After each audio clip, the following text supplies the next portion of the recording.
अगर आज से 5000 साल पीछे जाएं, तब भी दुनिया में हमारा ही राज था और 10,000 साल पहले भी। लेकिन अगर हम समय में 7 से 8 लाख साल पीछे चले जाएं, तो कहानी पूरी तरह से बदल जाती है, क्योंकि उस समय धरती पर हम इंसानों का कोई वजूद नहीं था। और एक समय तो ऐसा भी था जब पूरी पृथ्वी पर डायनासोर का राज हुआ करता था। ऐसे में सवाल का मन उठना लाजमी है कि धरती पर हम इंसानों का जन्म कैसे हुआ, किस तरह हम इंसान अस्तित्व में आए और कैसे हमने इस पूरी दुनिया को अपने काबू में कर लिया। इन सभी सवालों के जवाब हम आज के इस वीडियो में देने वाले हैं, इसलिए इसे अंत तक जरूर देखिएगा। साथ ही अगर आप चैनल पर नए हैं तो ऐसे ही नॉलेजेबल वीडियोस देखने के लिए सब्सक्राइब करना बिल्कुल भी ना भूलें।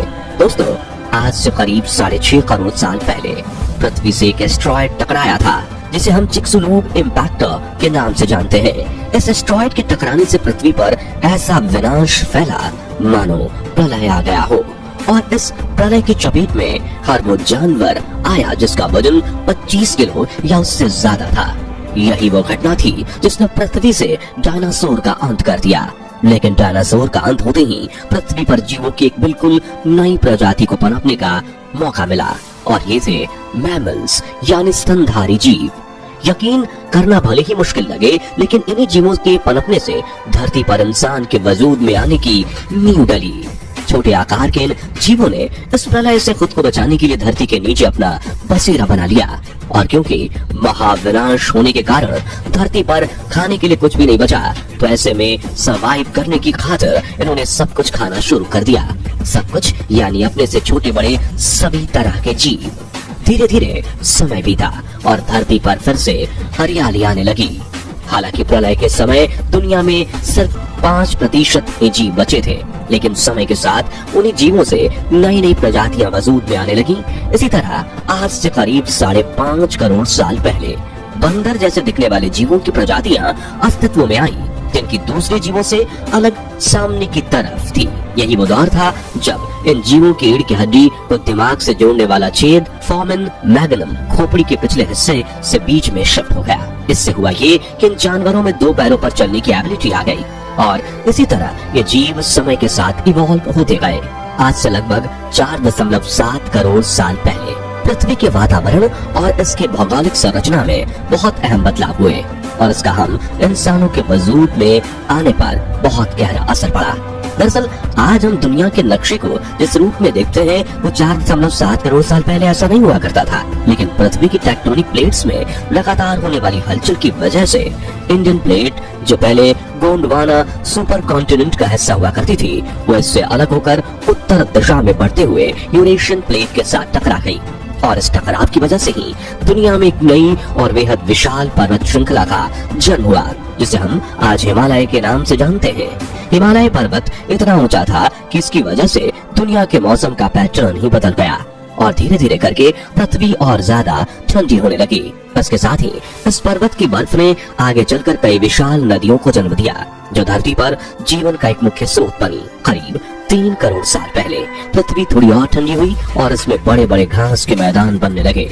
इसी दौरान धरती पर एक ऐसे जीव का आगमन हुआ जो खुले मैदानों में रहना पसंद करते थे, और यही वो समय था जब दूसरे जानवरों को मारकर अपना पेट भरने वाले शिकारी जीवों ने धरती पर कदम रखा। इसी तरह समय बीता और आज से करीब 1 करोड़ साल पहले पृथ्वी लगभग उस रूप में आ चुकी थी जैसा हम इसे आज देखते हैं। धरती अब हम इंसानों का स्वागत करने के लिए पूरी तरह तैयार थी, लेकिन हमें यहाँ आने में अभी और थोड़ा समय लगने वाला था। आज से करीब 40 लाख साल पहले हमारे पूर्वज कई अलग अलग जीवों की प्रजातियों में विकसित हो चुके थे। उन्हीं प्रजातियों में से एक थे एप्स, जिन्हें साइंटिफिक भाषा में पायरोला कहा जाता है, और ये अफ्रीका के पूर्वी इलाके में फैले जंगलों के अंदर रहते थे। वजनी होने के कारण ये एक डाल से दूसरी डाल पर कूद नहीं पाते थे, इसलिए ये हमेशा पेड़ों पर लटके ही रहते थे और फल खाकर अपना पेट भरते थे। लेकिन फिर अचानक एक ऐसी घटना हुई जिसने इन एप्स को पेड़ों से उतरकर धरती पर चलने के लिए मजबूर कर दिया। दरअसल 40 लाख साल पहले धरती की टेक्टोनिक प्लेट्स फिर से खिसकना शुरू हुई, और हिमालय की तरह पूर्वी अफ्रीका में एक नई पर्वत श्रृंखला का निर्माण हुआ, जिसे आज हम ईस्ट अफ्रीकन रिफ्ट वैली के नाम से जानते हैं। इन पर्वतों के बनने का असर ये हुआ कि यहाँ मानसून आना बंद हो गया, और जो अफ्रीका कभी हरा भरा हुआ करता था वो धीरे धीरे करके बंजर मैदानों में बदल गया। जंगल खत्म होने की वजह से अब इन एप्स को खाने की समस्या होने लगी और इस समस्या का हल ढूंढने के लिए इन्हें पेड़ों से उतरकर धरती पर कदम रखना पड़ा।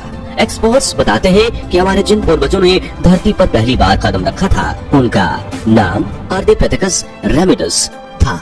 इनके शरीर की लंबाई लगभग 4 फीट और दिमाग सिर्फ एक संतरे जितना बड़ा होता था। शुरुआत में ये मुख्य रूप से 4 पैरों पर ही चलते थे, लेकिन हजारों सालों तक धीरे धीरे विकसित होते हुए इन्होंने 2 पैरों पर चलना सीख लिया। हालांकि ऐसा बताया जाता है कि हमारे पूर्वजों ने 2 पैरों पर चलने की शुरुआत धरती पर नहीं बल्कि पेड़ों की डालियों पर ही कर दी थी। 2 पैरों पर चलना एक बहुत बड़ा और अहम विकास था, क्योंकि एक तो इस तरह चलने से हम ऊर्जा कम खर्च करते थे और दूसरा ये अपने हाथों में खाने पीने का सामान लेकर भी आसानी से इधर उधर जा सकते थे। साथ ही खड़े होने से इनकी लंबाई भी बढ़ गई थी, जिसकी मदद से ये दूर दूर तक नजर रख पाते थे। समय के साथ साथ इनके दिमाग का भी विकास बहुत तेजी से हो रहा था और ये पहले से ज्यादा समझदार बनते जा रहे थे। इसी तरह विकसित होते हुए इन्होंने पत्थर से हथियार बनाना शुरू किया, जिनके इस्तेमाल से शिकार करना बेहद आसान हो गया। मानवों के जिन पूर्वजों ने पहली बार पत्थर से हथियार बनाए उन्हें होमो हैबिलिस नाम दिया गया है। पत्थरों से बने हथियारों को इस्तेमाल करने से इनके हाथ और उंगलियां मजबूत हुए। साथ ही इनके लिए उन कामों को करना भी मुमकिन हो गया जो ये पहले नहीं कर पाते थे, जैसे ज्यादा बड़े जानवरों का शिकार करना और उनके मांस को काट कर खाना। इसके बाद हमारे पूर्वजों ने आग की खोज की और उस पर काबू पाना सीखा। आग की खोज हमारे उन पूर्वजों के लिए सबसे बड़ी और सबसे महत्वपूर्ण खोज साबित हुई, क्योंकि आग उनको सर्द मौसम में गर्मी और अंधेरे में प्रकाश देती थी। इसके अलावा उन्होंने अब मांस को कच्चा खाने के बजाय आग पर भून कर खाना शुरू कर दिया। इसका फायदा ये हुआ कि उनके लिए अब मांस को चबाना और पचाना पहले की तुलना में काफी आसान हो गया। साथ ही पहले उनकी जो ऊर्जा मांस को चबाने और पचाने में खर्च होती थी वो अब उनके दिमाग के विकास में खर्च होने लगी। उसका नतीजा ये हुआ कि उनके दिमाग के बढ़ने और विकसित होने की रफ्तार और भी ज्यादा तेज हो गई और इसी तरह से तेज विकसित होते हुए धरती पर हम मानवों की होमो इरेक्टस प्रजाति अस्तित्व में आई। जानकारी के लिए बता दें कि होमो इरेक्टस वो पहले मानव थे जिन्होंने अपनी सुरक्षा के लिए परिवार के साथ और समूह बनाकर रहना शुरू किया। साथ ही इन्होंने अपनी बात दूसरे मानवों तक पहुंचाने के लिए अलग अलग तरह की आवाजें निकालना भी शुरू कर दिया था। दरअसल आज से करीब 2 लाख साल पहले हमारे पूर्वज उस रूप में आ चुके थे जिसमें हम आज के इंसानों को देखते हैं। पहले के समय में आवाजों की जो नली गले में ऊपर की तरफ हुआ करती थी वो अब नीचे आ चुकी थी। इसका मतलब ये था कि हमारे पूर्वज अब ज्यादा मुश्किल और ज्यादा प्रकार की आवाजों को अपने गले से निकाल सकते थे। इसी का फायदा उठाकर उन्होंने एक दूसरे को अपना संदेश पहुंचाने के लिए अलग अलग प्रकार की आवाजें विकसित कर ली। इसमें खतरे की आवाज अलग थी और शिकार पर हमला बोलने की अलग। इसी तरह हर एक एक्शन के लिए उन्होंने अलग अलग आवाज सेट कर ली थी और ऐसे ही आगे चलकर धीरे धीरे हमारे उन पूर्वजों ने भाषा का निर्माण किया। भाषा का निर्माण विकास का वो आखिरी मुख्य प्रोसेस था जिसके बाद आज से करीब 2 लाख साल पहले विकसित होकर हम वो इंसान यानी होमो सेपियंस बने जो आज हम सब हैं। हम दुनिया में सबसे ज्यादा समझदार थे, इसलिए हमने हर चीज को अपने कंट्रोल में ले लिया। हमारे पास दुनिया के बड़े से बड़े और ताकतवर से ताकतवर जानवर को काबू करने का हुनर था। हम भले ही शारीरिक ताकत में उनसे कम थे, लेकिन हमारा दिमाग हमें दुनिया की सभी जीवों से अलग बनाता था। अपने इसी दिमाग का इस्तेमाल करके हम इंसान धीरे धीरे इस धरती के हर एक हिस्से को अपने काबू में करते गए और देखते ही देखते हम लोग इस पृथ्वी के कर्ता धर्ता बन गए। तब से लेकर आज तक इस पूरी धरती पर हम इंसानों का ही राज है और ये कहना बिल्कुल गलत नहीं होगा कि आने वाले समय में भी हम इंसान ही सबसे ऊपर रहने वाले हैं। वैसे क्या लगता है आपको, पृथ्वी पर कोई जीव या एआई हम इंसानों के वर्चस्व को चुनौती दे सकती है?